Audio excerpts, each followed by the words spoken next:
بات کر رہے تھے ارشد شریف کی شہادت کے حوالے سے، آج ان کی 50ویں سالگرہ ہے۔ جی، ارشد شریف اوپر ہے، اور جس طرح آپ نے درست کہا کہ شہید مرتے نہیں، تو ان کو میری طرف سے ان کی سالگرہ مبارک ہو، اور ان کو ان کے بچوں کو میں نے تو پہلی دفعہ دیکھا، دل دہل گیا، سچی بات ہے۔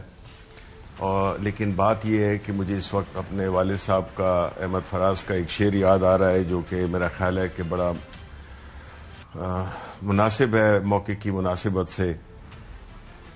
وہ دن بھی آئے کہ صلیب گر بھی صلیب پر ہوں، یہ شہر ایک روز پھر سے یوم حساب دیکھے انشاءاللہ انشاءاللہ۔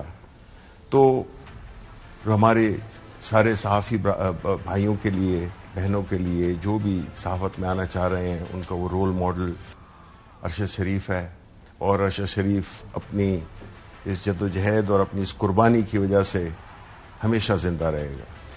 چلیں شبلی صاحب، چلتے ہیں اپنی سٹوری کی طرف۔ لاہور میں ہم بات بھی کریں گے اپنے رپورٹر سے کہ اس وقت حالات کیا ہے، آپ کے لیڈران کہاں پہنچے ہیں، کسی جیل میں پہنچے ہیں کہ نہیں۔ تو آج آپ کی جیل برو تحریک شروع ہو گئی، تو کب تک یہ جاری رہے گی؟ آپ کی بات ہوئی خان صاحب کے ساتھ؟ دیکھیں، ابتدائی طور پہ تو ہم نے اس کو، جو پاکستان کے بڑے شہر ہیں اور ہر صوبے کی دارالخلافے میں ہم یہ کر رہے ہیں۔ کل پشاور ہے، پھر اس طرف پنڈی ہے، فیصل آباد ہے، کراچی ہے۔ تو اس کا مقصد بنیادی طور پہ سب سے پہلے تو یکجہتی کرنی ہے ہمارے ملک کے وہ غریب عوام جو کہ مہنگائی کی وجہ سے پس گئے ہیں۔ ان کا کوئی پرسان حال نہیں ہے، 2 وقت کی روٹی بھی میسر نہیں ہے۔ اس حکومت نے ان کا جینا، اس ملک کے اکثریت کے عوام کا جینا ناممکن کر دیا ہے۔ دوسری بات یہ ہے کہ جو ہماری آزادی کی تحریک، جو کہ ہم اپریل 10 سے ہم نے شروع کی ہوئی ہے، اس کا مقصد یہی ہے کہ ہمیں جو اس ملک میں جو ہو رہا ہے، جس طرح سے یہ حکومت بدلی گئی، جس طرح سے اس ملک کی اکانومی کی اینٹ سے اینٹ بجا دی گئی، جو اس وقت ملک پورے ایک ہیجان میں ہے، پورے ملک میں نہ کوئی ادارہ کام کر رہا ہے، سب مفلوج ہو گئے ہیں، ایک عجیب افراتفری کا عالم ہے، قانون آئین بالکل کہیں نظر نہیں آ رہے، اور وہ لوگ جو کہ قانون اور آئین کی نافرمانی کر رہے ہیں، انہیں یاد رکھنا چاہیے کہ یہ ملک پہلے بھی ایک دفعہ ٹوٹ چکا ہے، اور کس وجہ سے ٹوٹا تھا؟ کیونکہ ہم نے ایک میجورٹی گورنمنٹ کو حکومت نہیں دی تھی، ہم نے اسمبلی کا اجلاس نہیں بلایا تھا، اور ملک 2 لخت ہوا۔ ہم افورڈ نہیں کر سکتے ہیں، ہمیں اسی طرف لے جایا جا رہا ہے، اس ملک کو اسی طرف لے جایا جا رہا ہے جس میں کہ خدا نہ خواستہ خاکم بدہم کہ یہ ملک کو کچھ بھی ہو سکتا ہے۔ اللہ نہ کرے جی ایسے حالات کی طرف ہم جائیں، بالکل۔ لیکن آپ کی آبزرویشن 100% درست ہے۔ الفت مغل ہمارے ساتھ لاہور سے موجود ہے، ہمارے رپورٹر۔ اچھا مغل، بتائیے گا کہ اس وقت جو گاڑی ہے جس کے اندر جو اس وقت پی ٹی آئی کے لیڈران، جو پرزنرز وین ہے جس کے اندر پی ٹی آئی کے لیڈران موجود ہیں، ایک تو نام بتائیں کون کون ہے اور کہاں لے کے جایا جا رہا ہے انہیں؟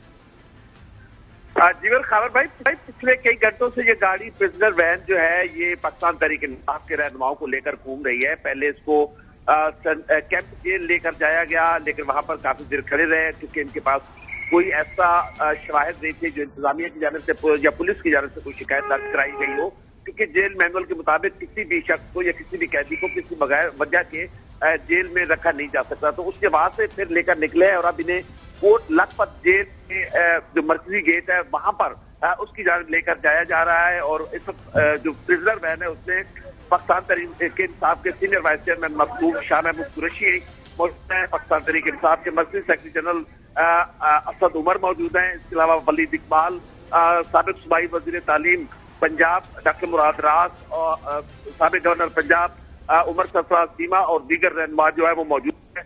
اس پاکستان تحریک انصاف کے کارکنان جو ہے وہ گاڑی کی چھت پر ہے، اور تقریباً کافی دیر سے جو کارکنان ہیں وہ پیدل چل رہے ہیں، جو چیرنگ کراس سے جو لوگ ساتھ چلے تھے وہ ساتھ چل رہے ہیں۔ تو ابھی ہمارے اطلاعات کے مطابق کہ ابھی بھی کوئی ایسا حکم نامہ جو کوٹ لکھپت جیل ہے وہاں پر بھی نہیں پہنچا۔ تو یہ لوگ جو ہے وہ اس گرفتاریت دینے کے لیے تیار ہے، ان سے کہتے ہیں کہ وہ گھروں سے نکلے ہیں گرفتاریت دینے کے لیے، لیکن ابھی تک جو انتظامات ایسے نہیں نظر آ رہے ہیں کہ پولیس ان کو گرفتار۔ بہت شکریہ الفت مغل صاحب، ہمیں اپڈیٹ کرتے رہیے گا۔ جوئی صاحب، آپ نے بھی سوال پوچھنا ہے، شبلی صاحب پوچھ لیجیے گا، لیکن جاتے جاتے شبلی صاحب ویسے آپ کی باری کب ہے، آپ کا نمبر کب ہے گرفتاری کا؟ میں تو آج بھی حاضر تھا، اور میں کل بھی پشاور میں ہوں گا۔ اب چیئرمین صاحب نے کچھ ذمہ داریاں لگائی ہوئی ہیں، لیکن میری تو کوشش یہی ہے کہ میں اس کار خیر میں بھی حصہ بنوں. جی چوہدری صاحب اوور ٹو یو. اچھا شبلی فراز صاحب، 3 باتیں ہیں.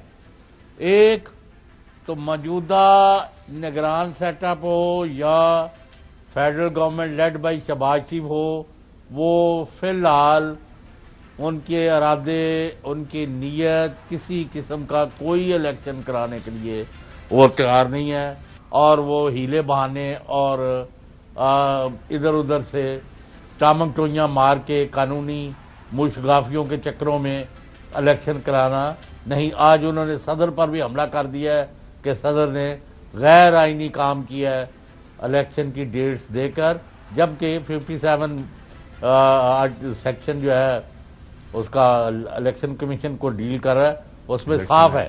نمبر 2، تحریک انصاف الیکشن اور الیکشن جیتنے کے لیے کیا اسٹریٹجی رکھتی ہے، اور جو آپ کے خلاف انتقامی کارروائیاں ہو رہی ہیں، اس کو کس طرح آپ مقابلہ کریں گے؟ دیکھیں، پہلا تو کیئر ٹیکرز کا سب کو معلوم ہے کہ یہ کیئر ٹیکرز تو ہے نہیں، یہ تو کسی اور مقصد کے لیے آئے ہیں، جس میں کہ انہوں نے ہر قانون کی دھجیاں اڑائی ہیں اور ساتھ ہی ساتھ ایسے لوگوں کو تعینات کیا ہے، ٹرانسفر پوسٹنگز کی ہیں جو کہ قانونی طور پہ بالکل جس کی اجازت نہیں. لیکن مقصد یہ تھا کہ یہ جو کیئر ٹیکرز ہیں یہ اپنا ہمارے پاکستان تحریک انصاف کے خلاف انتقامی کارروائیاں کر رہی ہے، ہمارے لوگوں کو گرفتار کر رہی ہے، ان لوگوں کو پوسٹنگز کی جا رہی ہیں جو کہ پاکستان تحریک انصاف یا عمران خان کی دشمنی رکھتے ہیں. یہ بالکل ان کو یقین ہونا چاہیے اور اس بات پہ ان کو ذرا سوچنا چاہیے کہ اگر 90 دن سے اوپر ایک دن بھی ہوگا، جس طرح کے سب نے کہا ہے کہ قانون اور آئین جس میں کوئی گنجائش نہیں ہے، ان پہ آرٹیکل 6 لگے گا. اور میں پھر ریپیٹ کرتا ہوں، میں ہر شو میں یہی کہتا ہوں کہ یہ مت بھولیں کہ آرٹیکل 6 صرف فوج پہ نہیں لگتا، آرٹیکل 6 سویلینز پہ لگتا ہے اور وہ آسانی سے امپلیمنٹ بھی ہو جائے گا. تو اس لیے جو بھی قانون اور آئین کی اس وقت خلاف ورزی کرنے کا سوچ رہے ہیں، ان کو ذہن میں یہ ذہن نشین کرنا چاہیے کہ ان کے لیے ایک بہت ہی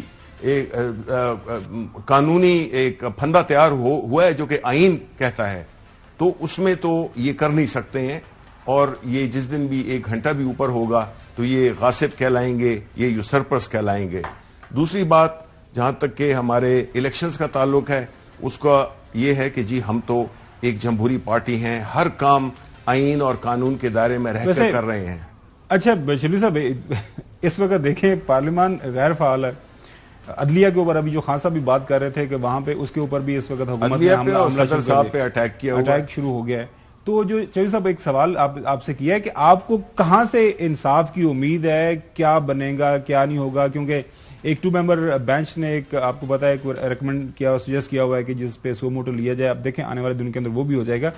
امید آپ کو کہاں سے لگ رہی ہے کہ یہ جو آئینی انحراف ہو رہا ہے اسے روکا جائے گا اور آپ کو الیکشن ملیں گے؟